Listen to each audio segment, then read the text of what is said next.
భారత కేంద్ర ప్రభుత్వం మన విద్యా వ్యవస్థని అంటే పనికిరాని విద్యా వ్యవస్థ ఏదైతే ఉందో మనకి హీరోలుగా జీరోల్ని హీరోలుగా చూపించినటువంటి విద్యా వ్యవస్థని మార్చేస్తూ మన యొక్క చరిత్ర, మన యొక్క సంస్కృతి, మన యొక్క భావజాలంతో అంటే జాతీయ భావజాలంతో ఉన్నటువంటి వ్యక్తుల యొక్క విద్యా వ్యవస్థని మార్పు చేసింది. చాలా వరకు మారుస్తూ వచ్చింది. అయితే అది ఒక్కసారిగా జరగలేదు, ఒక్కసారిగా జరగదు కూడా. ఎవరికీ తెలియకుండా చాప కింద నీరులాగా నరేంద్ర మోదీ ప్రభుత్వం చాలా వరకు మార్చింది, ఇంకా మారుస్తుంది. అలాగే మన జాతీయ భావజాలంతో కూడినటువంటి జాతీయ విద్యా వ్యవస్థను కూడా తీసుకొచ్చింది. అది ఇప్పుడు మొత్తం దేశం మొత్తం మీద కూడా అదే పాటించే విధంగా కూడా ప్రణాళికలు రచిస్తున్నారు. అలాగే కొన్ని పనులకు కూడా గాంధీ పేరు వినిపించకుండా చేయాలనేది కేంద్ర ప్రభుత్వం ముఖ్య ఉద్దేశం. ఎందుకంటే గాంధీ చేసింది ఏమీ లేదు. గుజరాత్కి చెందినటువంటి వ్యక్తే అయినా సరే దేశానికి ఆయన చేసింది ఏమీ లేకపోగా ఇప్పటికీ కూడా ఆనాడు ఆయన చేసినటువంటి అహింసావాదం ఈరోజు హింసతో కూడినటువంటి కార్యక్రమాలకి నిలవగా మారింది. కాబట్టి ఈ గాంధీ అనే పేరు ఉండకూడదని ఈ గాంధీ గ్రామీణ ఉపాధి హామీ పథకంలో ఉన్నటువంటి ఈ చట్టం ఏదైతే ఉందో ఆ చట్టానికి ఆయన పేరు తీసేసి రామ్జీ వచ్చే విధంగా ఒక పేరు నిర్ణయించింది. అదేంటంటే వికసిత్ భారత్ రోజ్గార్ ఆజీవిక హామీ మిషన్. మీరు మామూలుగా దీన్ని రాసుకుంటే వికసిత్ వి, భారత్ అంటే భి, రోజ్గార్ ఆర్, ఆజీవిక ఏ, హామీ మిషన్ మీ ఎం అని రాసుకుంటే అంటే మీకు ఎలా వస్తుందంటే విబిజి రామ్జీ అని పేరు వస్తుంది కదా. ఆ రామ్ అనే పేరు కూడా ఇప్పుడు కాంగ్రెస్ భరించలేకపోతుంది.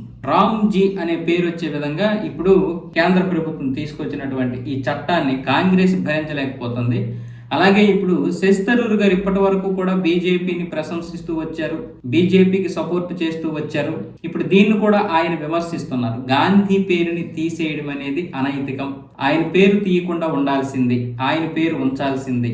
అలాగే రాముడి పేరును తీసుకొచ్చారు, ఇది కూడా ఒకవేళ రాముడికి ఏదైనా నష్టం జరిగే అవకాశాలు ఉంటాయి, ఇలాంటివి తేకుండా ఉండాల్సింది. రాముడి పేరుని ఎందుకు రాజకీయాల్లోకి తీసుకొస్తున్నారు అన్న విధంగా శశి థరూర్ గారు కాంగ్రెస్ కి సపోర్ట్ గా మాట్లాడారు. అలాగని నేనేమి ఆయన విమర్శించడం లేదు. మళ్ళీ కాంగ్రెస్ వైపు ఈయన వెళ్తున్నారా అనే విధానంలో ఇప్పుడు జాతీయ నాయకులే చర్చించుకుంటున్నారు. అలాగని బీజేపీ కూడా ఎక్కడ ఆయన్ని విమర్శించలేదు.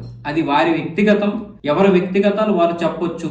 కానీ కాంగ్రెస్ ఏంటంటే కేవలం రామ్జీ అనే పేరు వచ్చిందని విమర్శిస్తుంది. గాంధీ పేరు తీసేసి రామ్జీ అనే పేరు రావడం ఏంటి అనేది ఇప్పుడు కాంగ్రెస్ భరించలేనటువంటి పరిస్థితి. దీనికి శశి థరూర్ గారు అయితే వాళ్ళకే వత్తాసు పలికారు, ఇది కరెక్ట్ కాదు గాంధీ పేరు అనేది. అసలు నిజం చెప్పాలంటే గాంధీ పేరు మనకు ఉండకూడదు. మీరు ఎవరైనా ఏమైనా అనుకోండి, కానీ గాంధీ చేసినటువంటి అహింసా మార్గంలో హింసను ఎంత ప్రేరేపించాడంటే, చిన్న లాజిక్, గాంధీ వల్లే స్వాతంత్రం వచ్చిందని బ్రిటిష్ వాడు అనుకుంటే పక్కనే ఉన్నటువంటి గాంధీని చంపుతాడు. కానీ ఎక్కడో ఉన్నటువంటి సుభాష్ చంద్రబోస్ని, భగత్ సింగ్ని, చంద్రశేఖర్ ఆజాద్ని, సుఖ్దేవ్ని, ఇలాంటి గొప్ప గొప్ప వీరుల్ని చంపుతాడా?